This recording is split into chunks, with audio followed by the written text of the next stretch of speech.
Okay.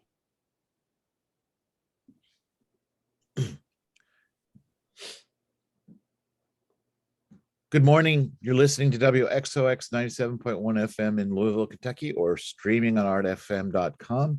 This is LVA's Artebella on the radio, the show produced by Louisville Visual Art, and I'm your host, Keith Waits. And today I have a friend and co-worker here. Desmone Stepp is a representational artist born and raised in Louisville, Kentucky. She earned her bachelor's degree in art with a minor in psychology from the University of Louisville at the Haidt Art Institute. Desmone explores the healing of the soul, mind, and body through the means of art. With her creations, she also wishes to exemplify the energy of healing for all life while primarily focusing on the uplift of Black and Brown women through the likeness of Mother Earth. She's now the outreach director for Louisville Visual Art. Please welcome my coworker, Desmone Stepp. Hi, Desmone. Hi. Hello. How are you doing? I'm good. How are you today? I'm doing very, very well. Desmone, first I want to start talking about your work at Louisville Visual Art, LVA. You are the outreach coordinator. You just came in the spring. I'm not even sure what your very first day was. You started in the spring though, right? I started actually, I believe in July. Okay. Because thinking my dad's birthday and everything. Like I'm putting it in chronological order, and I think I started in July. It seems like you've been here a lot longer, I have to say. Yeah, it does. It very much does. So outreach coordinator, I think a lot of people understand some of what an outreach coordinator is, but give us a sort of a thumbnail description of what that is at Louisville Visual Art and what kind of things you're doing. You started a couple of new initiatives that are going strong right now too. So how would you describe what you do and some of the things that you've gotten started since you came in? Yeah, so as the outreach coordinator, it's very much me going out to the community, creating a relationship with the community to have a bond between LVA and also the members within Louisville. So a couple of the things that I have started is the local muse that we do. And that's where us as LVA, as the art organization, will go to a festival, event, market, and we will purchase the space or booth for an artist to come in and be featured at the booth free of charge. So we purchase the booth space, we purchase tent, tables, all that good stuff. And the artist just simply needs to bring their art, show up, and they can sell their work there and make all the profit. Um, that was created because I'm an artist as well, and I've always like wanted to be at like little vendor events and stuff, but it can get pricey. And so there's that fear of like, will I make my money back? Like, am I doing this um, kind of like for no reason, kind of? And I didn't want artists to feel that way. And I thought that that was something that we could do um, to kind of like show our appreciation for artists and also give them support in the sense of like letting them gain financially, which is a big thing being an working artist. Right. Um, Well, another what you're thing, talking about, what you're talking about though, is that a lot of times artists won't take that step because there's a lot of infrastructure. Do you buy a tent? Do you buy tables? Do you buy display pieces? And, right, and I think a lot of artists who do that on a regular basis, that's how they make it work financially, is that they sign up and do 30, 40 events like that through the summer. right, right, definitely. And yeah, there are definitely artists who make their money and living wage off of that. It's a great opportunity. Um, but I think it can be a little scary getting your feet into Right. it. But this Um, allows them to get their feet wet and taste. yeah. Yeah. See, like, how is it? Do I like this? And yeah, things like that. Another thing that I've been working with, I didn't start this, but I've been working with it, is the free wall that we have, which is located at our building, where people can come out and practice their skills at mural or large scale works. So that's open between daylight hours. And you can just like anyone can apply to it. Just simply submit a form on our website, reach out to me, and we can like reserve a space for you. That was actually created, if I'm not mistaken, by a local artist, Ashley Cathy, who felt like that would be a great idea to have for the community. Um, and so that was pretty awesome, and I've been maintaining that. We're hoping to have some like fun, exciting new things with it for you all next year when the weather starts warming up because it's getting cold. Um, and that's going to be like just community art days and stuff where it's just like come out and paint with us and different things like that. So that's going to be pretty exciting. Um, another big thing that I'm working on is the Artist Catalyst program, which is a program that um, has been created through our partnership with Mural Arts Institute. They have an initiative called Public Art and Civic Engagement, which we applied for and we got it along with two other art organizations. Um, and basically, it just enables an organization to support a local artist in the making of socially engaged artwork. Um, and so I've been working very closely with Jalen Stewart, who is an amazing local artist. And so, yeah, I don't want to give too many details about that just yet because things are still being like, like loose ends are still being tied and stuff like that. But that's super exciting. And I'm able and love being able to bring community engaged public works into Louisville. So, yeah. And that's with the mural arts you're talking about is the group out of Philadelphia. Out of Philadelphia, yes, correct.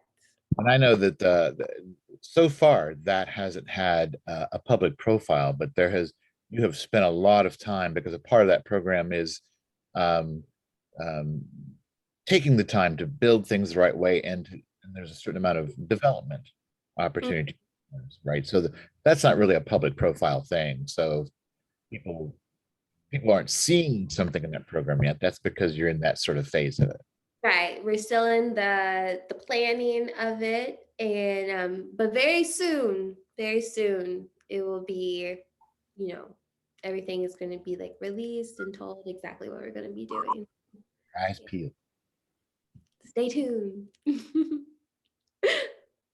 Um, and it's now you're still somewhat young in your professional career. You just graduated from University of Louisville in the spring, but the fact that this job was a good fit for you in part is because this is not your first outreach work. What did talk about some of the stuff you'd done besides? I mean, obviously we know you did studio classes and things like that, but talk about some of the things you were involved in while you were at University of Louisville.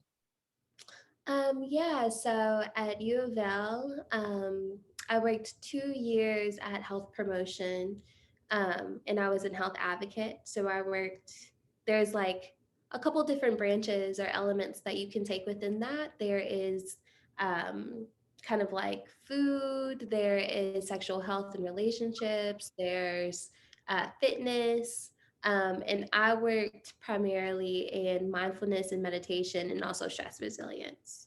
Um, and that was just like, I loved that job so much. It was so much like a home and a family. And basically, what I would do with that is I would go to different places around campus, and I would guide meditations. I would um, guide flash naps, which is something that we would do. So we would come into a space and open it up for about an hour for students to come. Faculty could also come as well and just learn how to nap efficiently. Like it's a whole science of how to nap. And just like facilitating the I think I could be a guest lecturer for that class. oh, yeah, it was like really so great. The ability to bring like peace and a little bit of love and calmness into people's lives. Um, because college is so stressful. It is one of the most stressful experiences I think anyone can have. Um, and because you're constantly like you're going through 4 years, maybe even more sometimes, of finding yourself, of spending all your time, in your books, doing your work, and not really knowing if it's going to be exactly what you want to do, or even if it's going to benefit you. It can be really scary. And so being able to bring like calmness and peace was something that I really enjoyed. So yeah, that's basically what it was. Well, and I just did an interview with three students uh, who are getting their MFAs at theater department at University of Louisville. And they were talking about all these different instructors who were able to contribute to the work they were doing on this production. And I said, it must be great as theater artists to be in this academic and be in this college environment, like this cushy environment, where you have like no end of all the. And of course, they were like, cushy was not the right word, and I apologize for it because they were saying like, it is great to have all these people. What you don't have is time. It's Yeah, such a, you always have to do this, you have to do this. I can talk to that professor for 15 minutes, you know. So yes, there are a lot of resources, but it's that the schedule, the academic schedule for a student is a huge challenge. And yeah, it very much is a huge challenge. Very, very difficult. even when it's even when you're an art student, which I imagine a lot of people picture you just sit in the studio all day and get graded on your painting, but Oh my gosh, I used to say this all the time because people really do think that art school, they're like, oh, all you do is paint or you draw, that's easy. And you can bull crap like a paper. You can bull crap a 5-page paper. You cannot bull crap a painting. You got to sit there, you got to put in work, you got to put in all those hours. It is not easy. It is not easy at all. And you also can't come with just a pretty picture either. Like there's so much thought and analysis that goes behind creating a piece of work. It's not just painting something that looks pretty. And yeah, college really like drilled that into me because I think that that's how I saw art for a really long time, was like, oh, well, I just draw things that I think are cute. But it's so much more than that. You need to have a concept, you need to have a reasoning, um, as to why you are doing what you're doing. And it could be something that's as simple as, I just like the process of creating artwork. It doesn't have to be super philosophical, but there has to be something of like meat behind it. Um, and so yeah, it's not easy. well, I always think people that think it is easy should observe a studio critique or two, and then they'd have a different understanding of what it's like to be a visual artist. I mean, I think we all went through periods, had where we felt like we kind of got eviscerated for, it's all good, it's healthy, it's constructive, but still, it's not Yeah, easy. those are very, you're putting, I don't know, like maybe not every artist is like this, but my paintings are like my babies. I look at them as like kids that I have created. And having to show like a whole class who doesn't feel that way about your art, and like they just nitpick it and tear it apart and destroy it, and like you're like, oh my gosh, it's very nerve-wracking. Oh my God, I'm gonna quit school. I'm gonna change my majors. Well, this is a good segue. I want to talk about your art. In the introduction that I provided here, the friend here, there's a very strong sort of spiritual or I don't know. Sorry, I'm having a bit of trouble hearing you. There's a certain part of there's a certain spiritual quality to your art, or maybe it's more about sort of health and wellness. I know is important to you, but I've seen some of your paintings. Talk a little bit about what are you doing in your art, and what are those images, and And what, just talk about that. What's all that about? For sure. My pieces really touch on a multitude of things. It's really hard for me to like put it all into a very like brief amount of time or brief. Brief talk for a while. Yeah. So I guess it started off with my love of nature. I've always adored nature. I've always adored the outside. And I find like the universe to be a guide for me. Um, I'm a very emotional and sensitive person. And sometimes that can be hard. Um, and I need a lot of guidance and a lot of support. And I have an amazing family who gives that to me, amazing friends who do as well. But I find a lot of support in nature, in the ability of nature to let go of things that are no longer needed or to transition so gracefully.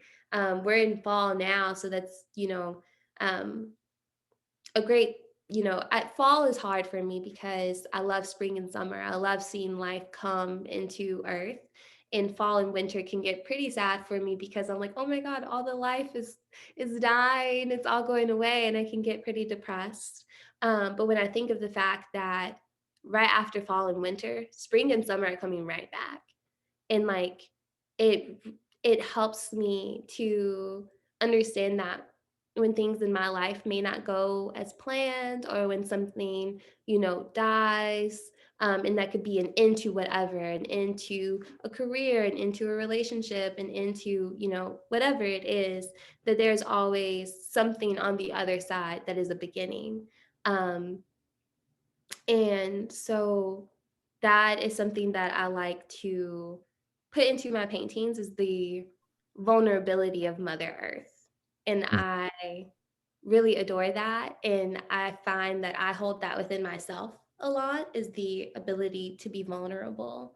Um, I feel like vulnerability is one of the strongest things that someone can have, because you're really laying your whole heart and soul out on the table, and no one has to be there to really pick it up or hold it. And you're putting so much out there, not knowing if there are going to be people to hold you, and it can be scary, but I think it's something that is very beautiful because you're being true to yourself. um, so that's like another reason that I have nature in there. um, a lot of my paintings as well are nude pieces of women of color, primarily Black women. I'm a Black woman, and so I think we as Black women are often told that we need to be strong, but in like this, like, we have walls up type of energy. Like, you have to take crap from people, and you can't be emotional, you can't be sensitive. And like, I'm the total opposite. And so I wanted my pieces to show Black women and other people as well, that you can be sensitive, you can be emotional, you can be vulnerable, you can be raw, and there's a beauty in that. I think my pieces also show a delicateness, uh, and a beauty to Black women that that I think is not always portrayed, um, within the media or within our society. Um, and so I try to illustrate that within my pieces.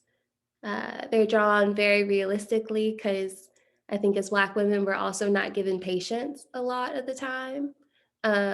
If we're complaining or if we feel sad about something or we're angry, it's just like, oh, they're just being, whatever, um, instead of actually giving love and care.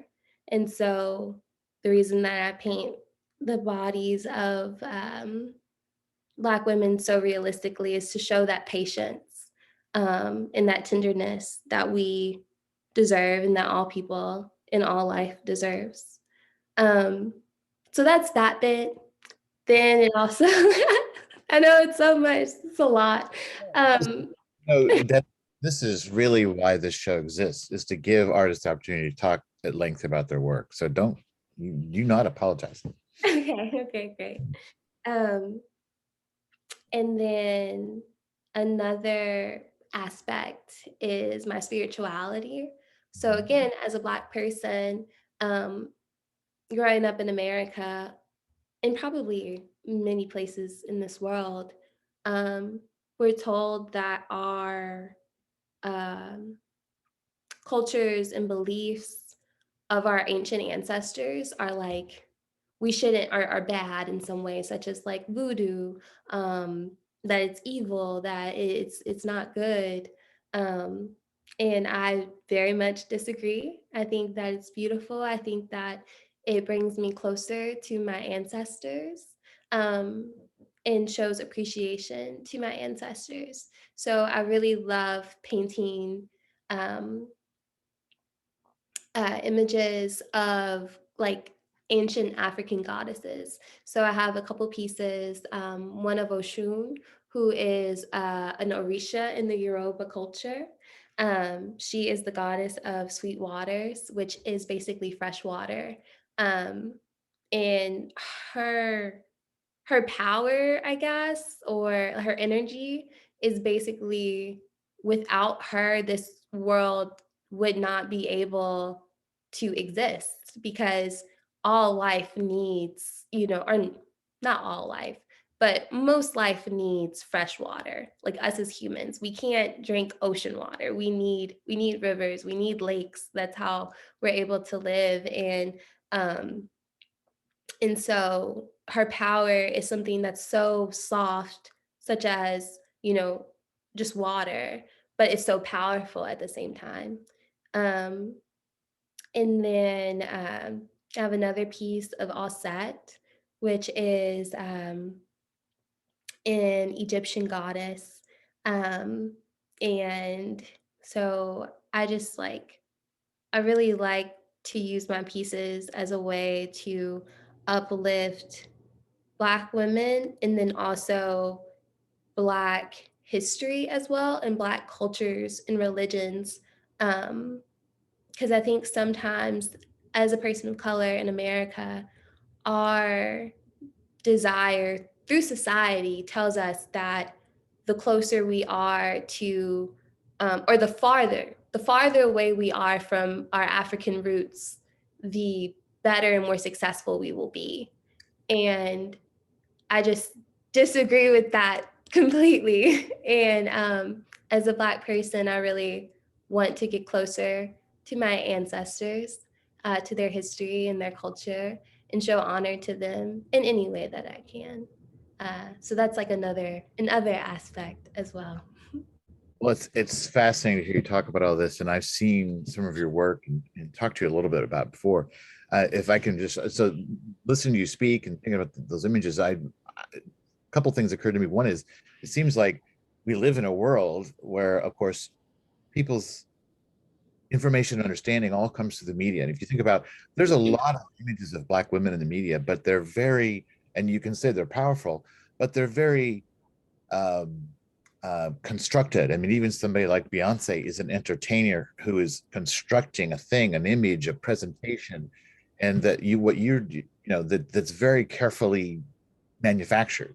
She's in control of that, but it's still manufactured, and it seems like a lot of what you do is you sort of in effect you're like stripping your characters from all of that artifice of the modern day media culture and Mhm. placing them in a natural environment or relationship to natural elements. We're natural too, but you understand what I'm saying, I think. Yeah, yeah.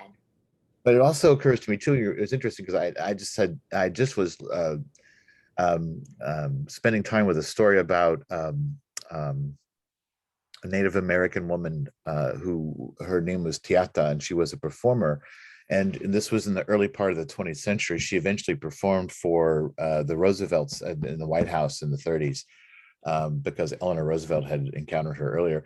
But it was one of the things that I found so curious was in the period of time that she was first performing, there actually was a federal law that Native Americans could not perform any of their rituals or celebrations or the dances, the way they told stories. It was actually illegal for a time, because the point was, if you want to exist in our society, you have to assimilate and basically become just like a white person.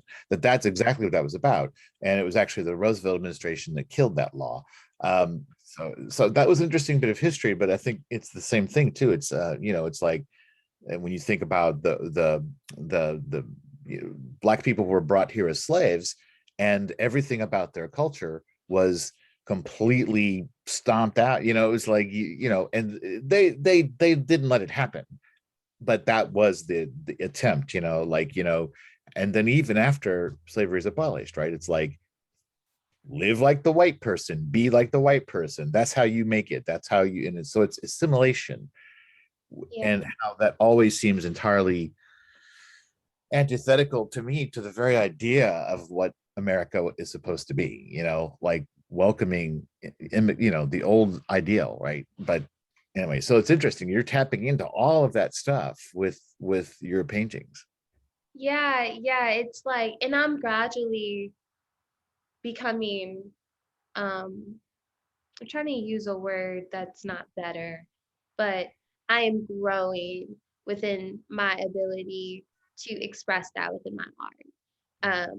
So this has been like honestly 4 years of me making pieces that involve these concepts. And it's gradually growing and developing the older I get. Um, and so now something that I'm really working with is the butterfly.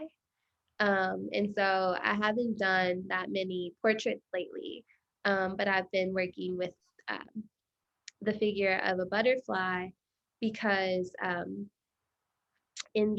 there are these symbols called the Adinkra symbols. I'm pretty sure I'm pronouncing that right, uh, which are from Ghana, and one of the symbols is a fafanto, which basically is a butterfly. It literally means butterfly, um, and what it is supposed to portray is vulnerability, beauty, gentleness, the ability to like let go of things easily, a delicateness. And that energy is very relatable to me, and also the way that I want, um, not want, I think sometimes in our society, we don't look at Black women as being dynamic. And so I would just want to give pieces that show that we come in a multitude of different ways. Um, and I just think that this Fafanto symbol is uh, so close to my heart. And so that's what I've been working a lot with lately. Now, so you mentioned all these symbols. What's your symbology come from? That's African, but specifically, what's the origin of those things? Yeah, yeah, all of those. So I talked about Oshun, who that is an Orisha from the Yoruba culture, which is in like Nigeria. Um, and then the Adinkra symbols are from Ghana. Asat is an Egyptian goddess. And so they're scattered throughout all of Africa. So I guess my pieces are very Pan-African. And as a Black person in America, we don't have the ability to be like, oh, well, you know, my great great great great grandfather was from like Zimbabwe. Like we don't really have the ability to do that. So we really have to reach for whatever we can, um, and try to put the pieces together for ourselves. And so my pieces really, I think, reflect that of me being a Black person in America is that I'm showing kind of appreciation for Africa as a whole. Um, So yeah, I also touch a bit on like South Asian culture as well. Um, I took a Eastern mysticism class when I was in college, and I fell in love with it so much because um, a lot of the things that I learned in that class, we learned about Hinduism, Buddhism, and Taoism.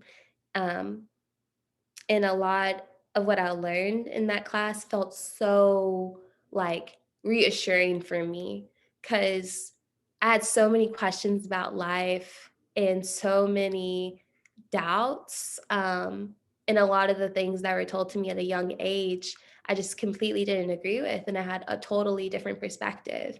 And I felt really lost. I felt like I was the only person to like exist that felt this way. And when I took that class, I was like, wow, like millions of people for thousands of years have felt the way that I feel.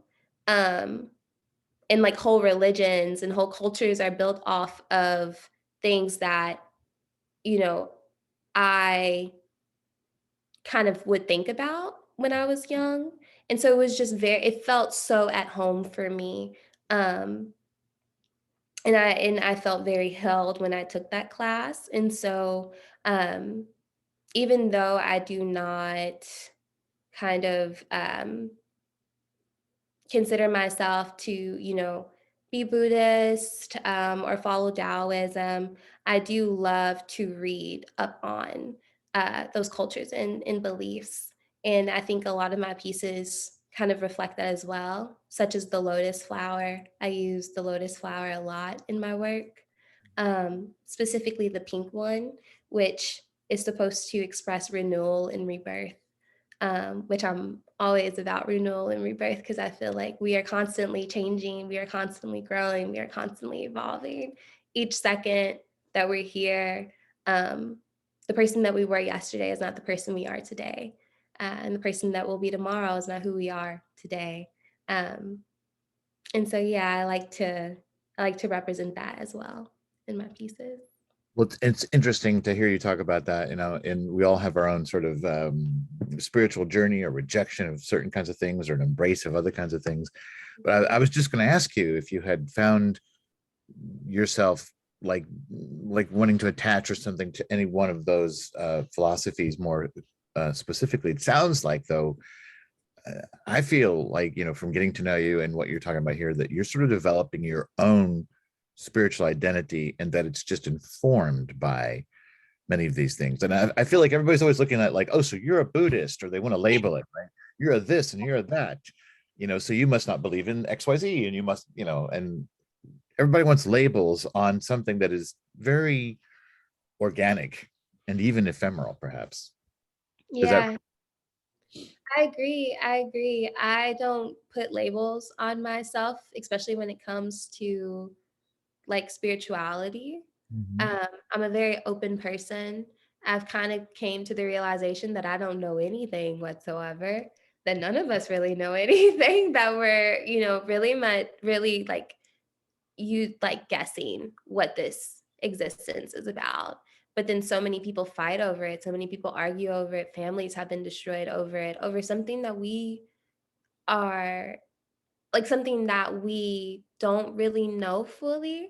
And so I don't put like an emphasis on what I am or what I exactly believe.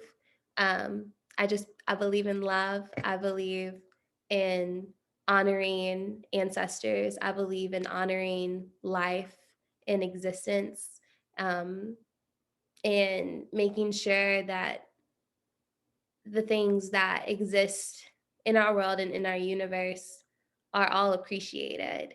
Um, that's what I care about. Mm. um I'm down with all that.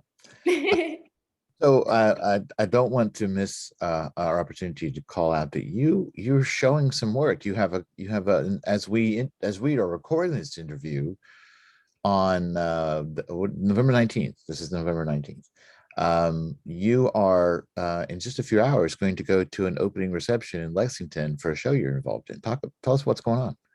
Yes. So the Lexington Nude Biennial, I am very honored to be in it this year. Um, and so basically they're just having an exhibition of bunch of nude work and it's so beautiful. I love when we can like appreciate our bodies in the natural way that they come. um, and so I'm very excited for this. My Oshun piece is going to be there. Um, and I have felt many times as an artist, a lot of the places that I'll go to put in my work don't accept nude work. So that can kind of be a bit disheartening at times. But when I saw this exhibition that was specifically for nude work, I was so excited. So yeah, it'll be Yeah. in. Yeah. Well, you and I, we have this in common because I actually had a piece in that same show Yes. 36 years ago, 37 years ago. I don't know how long it was. But well, and isn't there, I'm trying to remember, wasn't there another place that you have some work going up soon? What's your exhibition? Yeah, so I am going to have an exhibition at the Expressions Gallery at Hotel Louisville. That will be in February. So I'm working on those pieces currently. Um, I'm also thinking of applying to an upcoming exhibition at Core Gallery. Mm, I'm forgetting the specific name of the exhibition, but it has to do with kind of giving space to artists who are not well known mhm. in the city. So trying to apply for that. Um, I'm going to be having a piece that I created, one of my charcoal pieces, um, on a billboard through Funds for the Arts. They had a program called Arts Heal, Mhm. where they basically opened it up to artists to apply with pieces that kind of expressed how art has helped them within their life. And so I got accepted for that, and that's really awesome. And and so I'll be having a little billboard with my artwork on it. So that's really exciting. Great. Um, and yeah, I think I've started a new business with my friends called Green Flow Studio, where right now it's not too off the ground right now, but what we really want to do is to have um, a women's art collective that also um, expresses the importance of sustainability. Mhm. Um, so I think that that's something that we overlook a lot in the art world, is having products that are eco-friendly and loving to the earth and sustainable. A lot of the things that we work with are not the most eco-friendly. So we're trying to work on that. Well, congratulations on all of that. It's got to be a big challenge to work a full-time job and maintain a career as an artist, and then you're starting a business too. So good for you, man. Because it's Yeah, it's a lot. It's a lot well, that's when going you're young and full of energy, and that's the time to do it. on. Yeah. Hmm. Well, listen, I think we'll wrap it up here. Desmone Stepp, it's been such a pleasure to talk to you. It's a pleasure to work with you. Personally, I think you're a wonderful, valuable addition to our staff, and it's good to get to know you better. And I'm glad we could talk a little bit about all the things that you're doing. Yeah, thank you so much for having me. I'm like so excited and honored to be here. This is great. I've always wanted to like have a place to like talk about my art and stuff like that. And so this was great. That's what we're here for. All right. Well, that's it for today. Thanks, Desmond. Thank you.